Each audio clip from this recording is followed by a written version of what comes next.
Sejam muito bem-vindos ao Fronteiras da Saúde, o podcast do Núcleo do Combate ao Exercício Ilegal do CIMERS. Eu sou Bruna Tertuliano, diretora do CIMERS.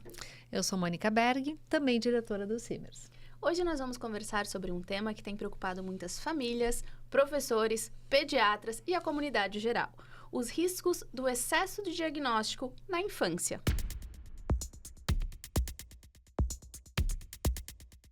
Nos últimos anos, aumentou muito o número de diagnósticos em crianças, mas assim, será que a gente está falando de um avanço positivo? Ou será que existe uma tendência perigosa?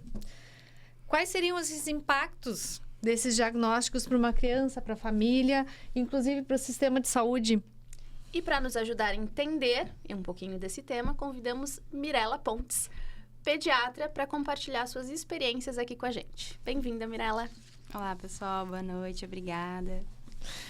Mirela, esse fenômeno de excesso de diagnósticos ou de vários diagnósticos antecipados até, isso é um fenômeno recente, sempre existiu, está mais evidente pelo acesso maior de informações aos serviços de saúde. Fala um pouco sobre isso. Pois é, Mônica. Eu acho que é um movimento mais recente, assim. Se a gente for pensar, o acesso à informação, historicamente, ele mudou muito, né? Considerando algumas décadas atrás, para a gente ter algum acesso à informação, era através de mídias de tipo jornal, televisão. Se a gente queria algum acesso à ciência, a gente tinha a Barça em casa, né? E aí, tinha os profissionais de saúde que a gente tinha um acesso limitado, porque não tinha disponibilidade de WhatsApp, não tinha telefone da casa do médico, na maioria das vezes, para a gente conseguir tirar dúvidas. Então, tinha aquelas consultas agendadas em que se compartilhava, né? E a criança era criada pela sua aldeia, pelo seu núcleo, que era muito menor do que o núcleo que parece estar sendo criado hoje, em que a gente acaba divulgando os nossos filhos na internet e se comparando muito, né?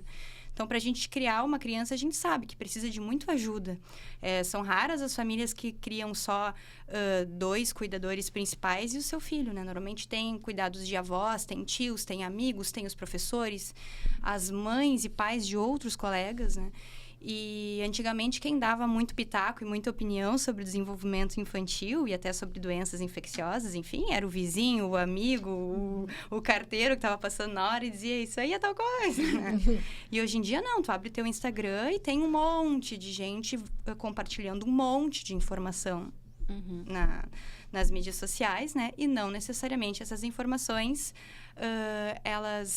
a gente consegue aplicar naquela tua criança, né? Sim. Então, eu acho que essa divulgação desenfreada, sem nenhum tipo de controle, em que as pessoas já estão olhando e fazendo diagnósticos sem ter um direcionamento, isso é muito perigoso, né? Sim. E acaba nos tendenciando, às vezes, a enxergar coisas onde não tem, né? Acabar relacionando alguns achados que depois não vão trazer algum diagnóstico.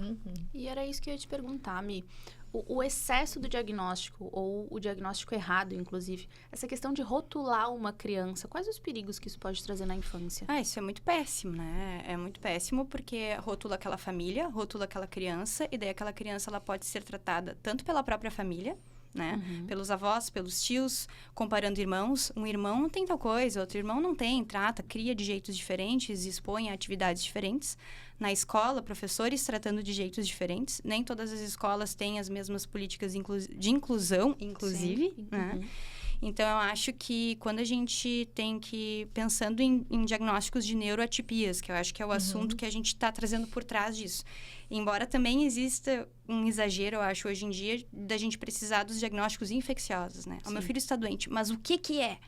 Que vírus que é? As escolas né? pedem atestados com CID para as crianças. Então, tudo assim, mas qual dos vírus que é? A gente precisa do nome e sobrenome do vírus que está causando aquilo, embora não altere o tratamento. E, às vezes, eu estou ali coletando exames laboratoriais, fazendo testes e fazendo raio-x e fazendo não sei o quê, para receber a mesma receitinha no final do tratamento. E eu invadi aquela criança de uma maneira que era desnecessária, às vezes até causando dor, horas. Imagina, a gente tá doente, né? Tudo que tu quer é estar em casa. E aí, porque eu quero saber o que o meu filho tem, eu levo e eu super invado ele para, no fim, não ter mudado nada no tratamento. Sim. Então, eu acho que existe tanto nas neuroatipias, né? Que é o que a gente tá trazendo muito, mas quanto nos outros diagnósticos também.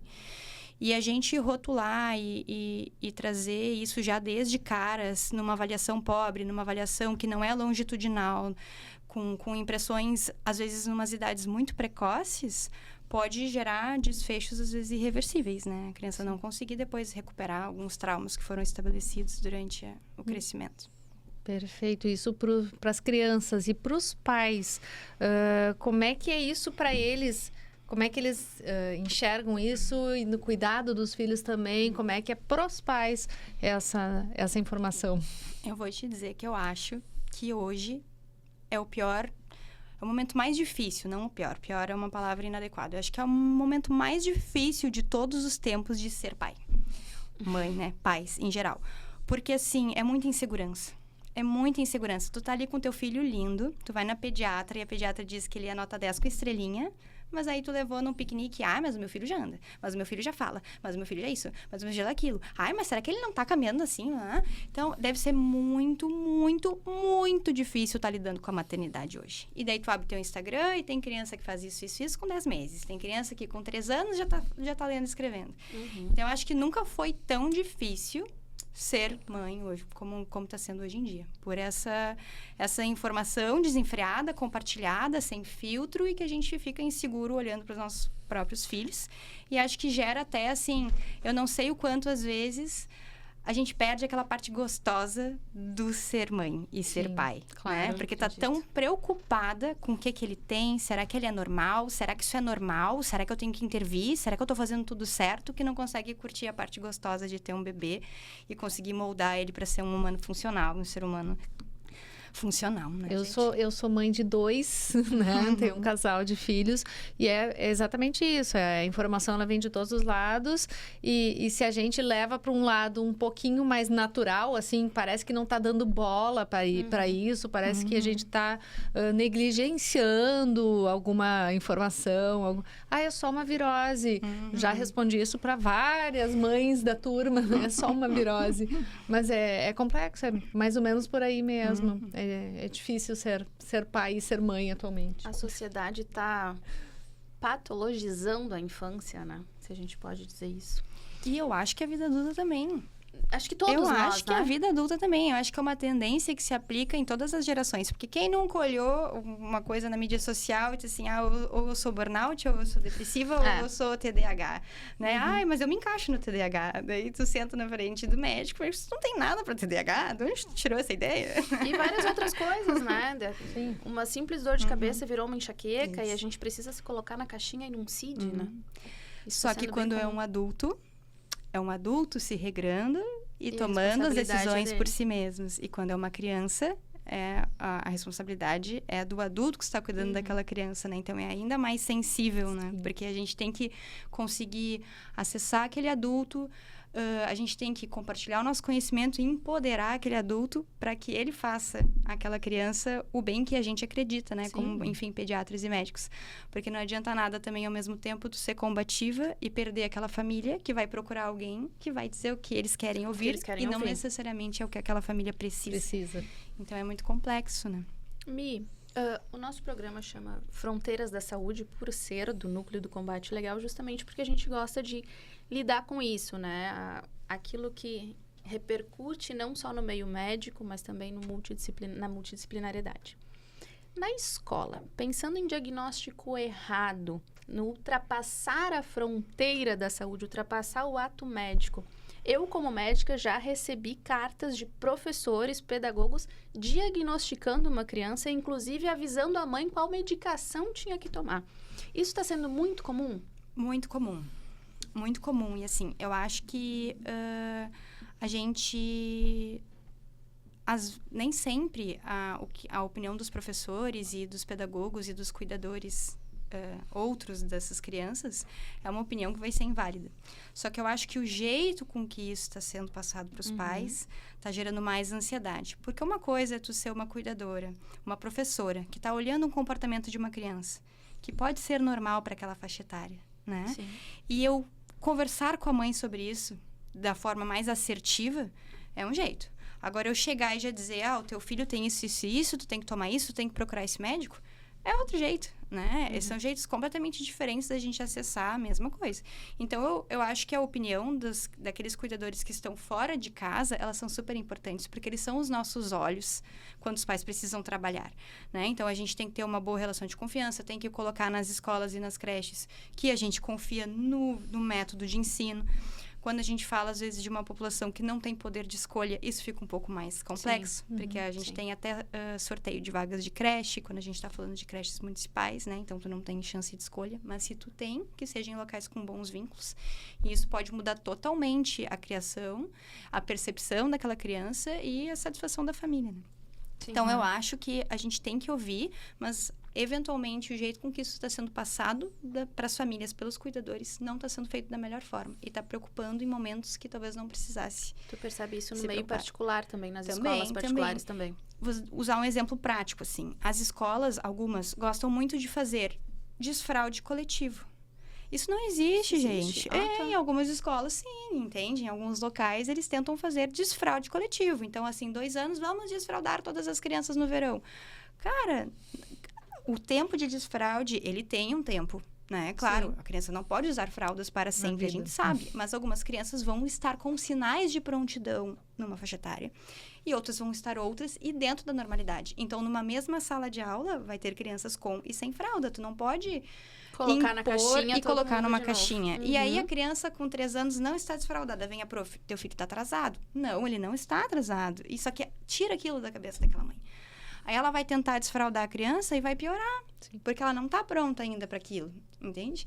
Então, tem coisas, né? Claro, isso tem locais que fazem isso, né? A gente está trabalhando para que isso acabe. E quando os pais vêm, a gente ensina. Porque eu acho que o médico, ele é um compartilhador de conhecimento, né? É para isso que as pessoas estão ali no meu consultório. Para eu contar para elas o que eu sei e dizer, eu sei isso.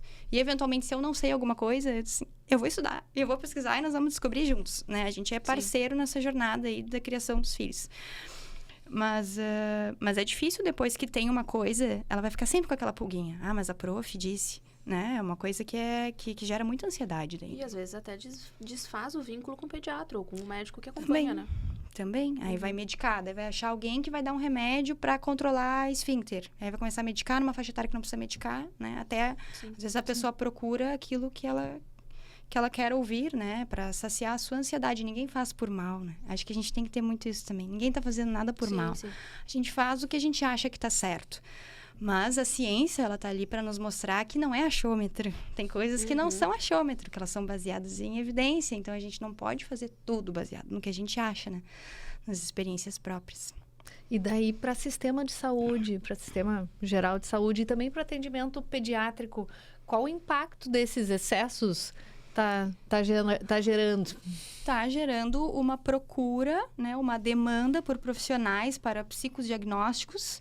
E a gente não tem profissionais suficientes para fazer isso, né? E muitas crianças que não precisavam estar na fila de psicodiagnósticos, né? Que talvez a gente fazendo o básico bem feito ali, orientando a família com restrição de telas, com estímulo de leitura, com estímulo de fala, com brincadeiras, com brincadeiras de texturas, com um bom estímulo motor e neuropsicomotor na primeira infância, a gente conseguisse recuperar atrasos do desenvolvimento, que ainda não são um diagnóstico definitivo, né? São coisas que podem ser recuperadas naquele momento de neuroplasticidade.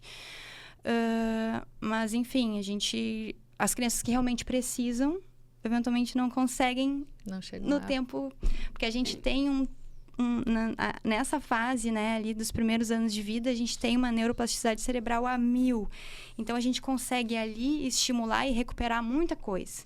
E se a gente perde esse timing, não que seja impossível. A gente sempre consegue habilitar, recuperar, treinar, mas vai ficando cada vez mais difícil. Sim. Então, quanto antes a gente consegue as terapias, melhor. Quanto antes a gente consegue, às vezes não um diagnóstico, mas um norte, né? Porque as famílias precisam muito de uma resposta. E, às vezes, numa avaliação, eu não vou dar uma resposta. Eu vou precisar de 5, 6 avaliações para poder dizer. E ter um atraso ou ter um alerta para o desenvolvimento não significa que isso vá fechar em um diagnóstico. A gente pode correr atrás e depois não ter sido nada, ter sido falta de estímulo.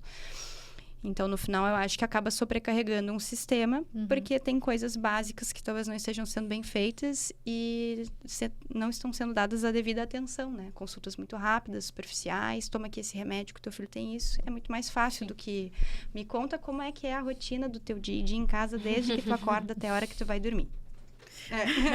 Sim. É muito mais fácil. Tá aqui, tu tem isso, toma esse remédio. O mesmo da dica, né? Essa coisa das telas e de trabalhar e tem que se envolver, né? Não é só entregar para alguém fazer, né? A gente tem que se envolver. Filho é teu, né? É teu, tu tem que trabalhar ali junto. Mas é difícil encontrar esse equilíbrio, né? Entre o diagnóstico, entre esse diagnóstico muito cedo. Como é que a gente faz, assim, para evitar aqueles rótulos que podem prejudicar a criança, que podem prejudicar a infância? Eu acho que a gente precisa já tentar, desde o início, se vincular a um bom profissional. Sim. Que tu pode, assim, confiar, que tu estabelece realmente uma relação de confiança. Eu acho que a informação, ela tá aí. E isso é uma coisa boa. Isso não é uma coisa ruim. A informação, ela tá à mão da população, é uma coisa maravilhosa. O que a gente precisa é ajudar as pessoas a acessarem aquela informação e não se rotularem e não, enfim, trazerem para aqueles que eles confiam, para aquele pediatra, para aquele médico de família ou para o seu médico, enfim, e compartilhar, olha só, eu tô estressada com isso, porque eu tô vendo isso. O que tu acha? E aquele profissional ali acolher aquilo, Sim. né? E não dizer, não, isso não é nada, vai passar. Não, eu te escuto, eu tô observando.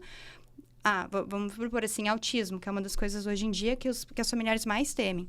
E as crianças fazem estereotipias.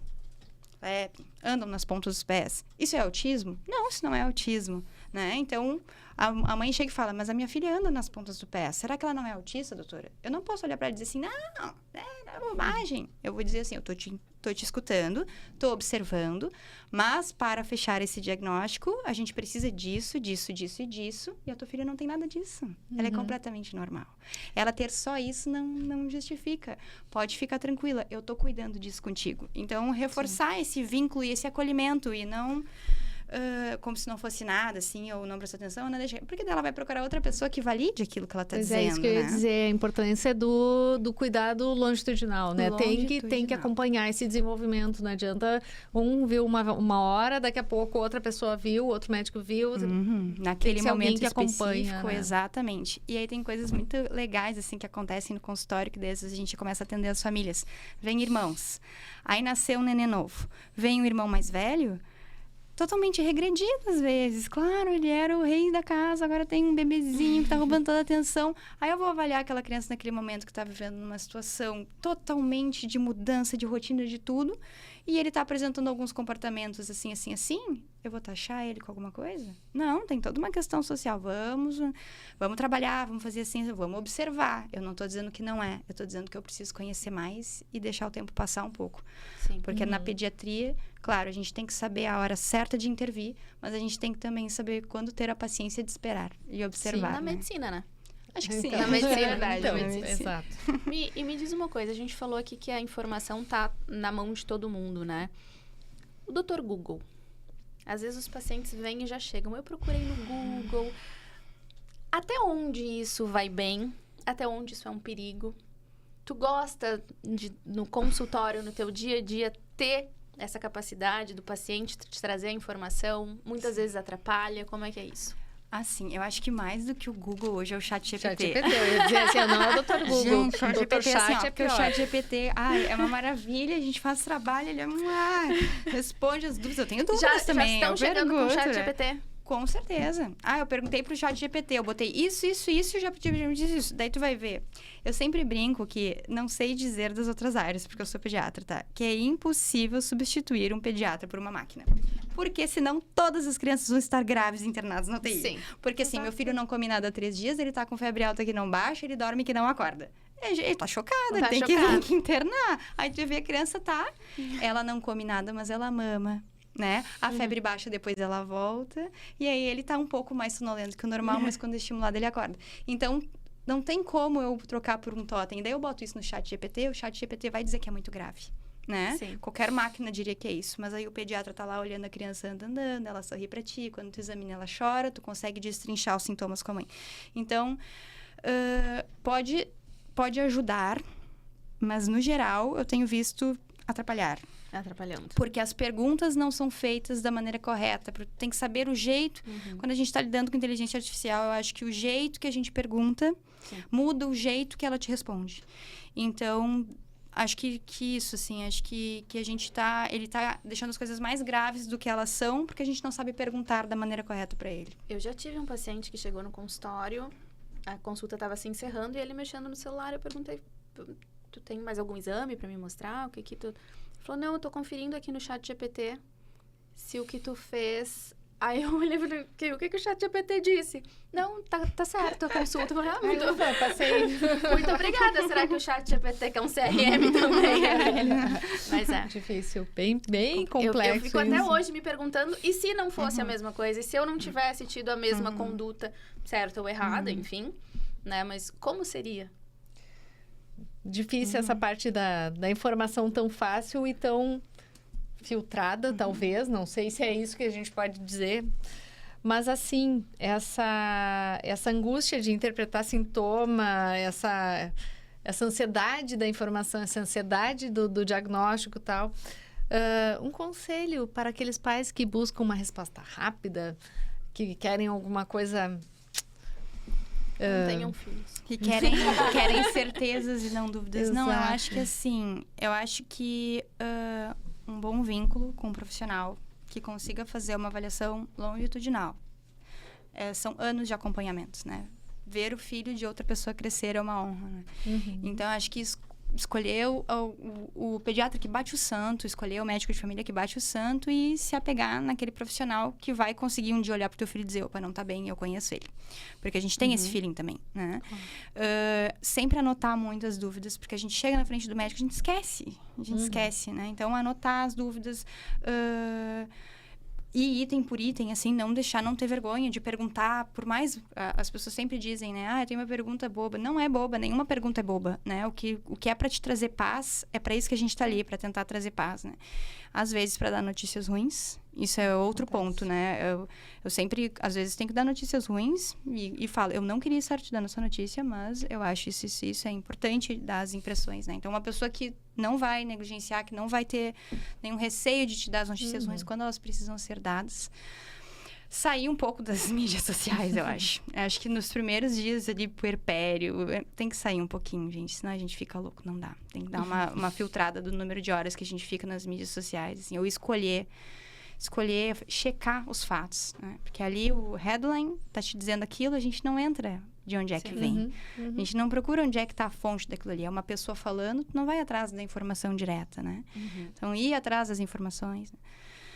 Mas é difícil, assim, criar filhos é muito difícil. Cada dia tem mais pessoas dando jeitos milagrosos de fazer dormir, jeitos milagrosos de fazer comer. Não tem jeito milagroso. Então, é um processo de crescimento. O teu filho, ele é diferente em cada fase. O RN é de um jeito na primeira semana de vida, no 15º dia de vida é outro, no primeiro mês é outro, no terceiro mês é outro. Então, a tua taxa de aprendizado ali naquele início, ela é... gigantesca, né? Porque o teu filho muda várias vezes. Aí tu tem um períodozinho ali na idade escolar, depois entra a adolescência, que é aquela tempestade. Então, a gente sempre aprendendo a lidar com aquela criança que está ali naquele momento. E isso tem que ter muita paciência. Então, eu acho que tentar se distanciar daquilo que faz mal, identificar. Eu olho essas pessoas e isso me traz ansiedade. Então, eu não vou mais olhar. Eu tô olhando o filho dessas amigas e isso está me trazendo ansiedade. Então, eu não vou mais olhar. Um pouco. Vou olhar pro meu filho, né? E vou curtir. Tentar ao máximo curtir cada momento e cada fase da criança, né? Sem se estressar muito com os problemas. Tentar, pelo menos. Tentar. Mirella, muito bom o papo. Estamos chegando ao final. E aqui no Fronteiras, a gente tem um quadro em que a gente levemente tenta influenciar o hábito da leitura. A gente entende a nossa vontade de disseminar conhecimento sobre medicina e a área da saúde, mas também a gente tem a vontade de disseminar um pouquinho o hábito da leitura. Uma dica de um livro que tenha relação com a tua história profissional ou que tu simplesmente acha que todo mundo tem que ler? Tá. Primeiramente, eu queria muito agradecer o convite hoje, por vocês terem me chamado aqui para falar sobre esse assunto. Fazer mais um adendo de que a gente tem realmente, né, crianças que têm diagnósticos. E que a gente tem que estar atento a isso. E que isso tudo que a gente está falando não tira a existência disso e da importância do tratamento precoce, né? Que todos, acho que nós aqui somos muito concordantes de quanto antes a gente intervir melhor.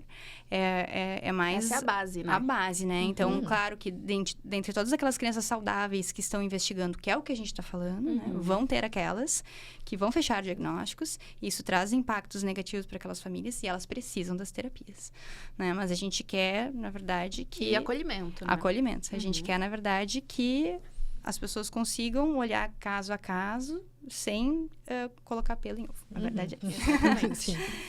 Então, dos livros, para a tua pergunta, finalmente. Eu gosto muito de um livro, que é um livro de poesias, na verdade, da Ana Sui, que é A Corda que Sai do Útero. Ele é um livro muito bonito porque fala... A Ana Sui é psicanalista, né? Ela tem a tese dela no amor e eu fui uma grande estudiosa do amor. Eu gosto muito desse assunto. E aí ela fala em outros livros sobre amores românticos e nesse ela fala sobre o amor de mãe e filha. E aí ela fala sobre o amor de mãe e filha e ela fala de um jeito muito bonito também sobre a quebra das expectativas, né? Então ela tem a filha, mas ela idealizou uma filha, né? E aí ela ganhou a filha dela. E o ideal, o real, são coisas diferentes. E, querendo ou não, existe esse luto também, né? O desaparecimento da minha idealização e a minha realidade. E aí tem um trecho muito bonitinho que ela fala que ela sempre queria fazer penteados na filha. Porque eu não me lembro agora de detalhes, assim, se ela não conseguia fazer penteados neta, mas ela queria os cabelos para fazer penteados. E a menina dela não gosta. E daí a menina dela olhou pra ela, mas por que tu não compra uma boneca, mamãe? Pois é. Eu não sou a tua boneca, eu sou um ser humano, né? Que tem sentimentos, que tem as minhas próprias expectativas. E aí ela traz isso de um jeito muito leve, muito gostoso, né? Sobre a corda que sai do útero. A corda que sai do útero. Que legal. E depois, no sentido pedagógico, assim, de criações de pais e filhos, eu gosto muito dos livros da tendência Montessori, assim, porque acho que é para criar filhos de uma forma independente, melhorando a autoestima deles, com tarefas em casa, já desde as idades adequadas para isso, né? Pra gente, quanto mais independência e autonomia uma criança tem, mais autoestima ela tem. Então, eu gosto muito dos livros todos, assim, no geral, dessa tendência. Que legal. Anotados. Anotados. Mirela, muito obrigada por compartilhar tanta informação aqui com a gente. Foi uma conversa, olha, fantástica. Muito obrigada mesmo. E aí, Mi, a gente, partindo dessa ideia de um livro e uma dica, a gente faz um clubinho também. E a gente queria te presentear com um livro que um outro convidado deu a dica. E assim a gente vai fomentando esse clubinho do Fronteiras para lembrar da gente desse momento tão especial. Muito obrigada, Mirela. Obrigada.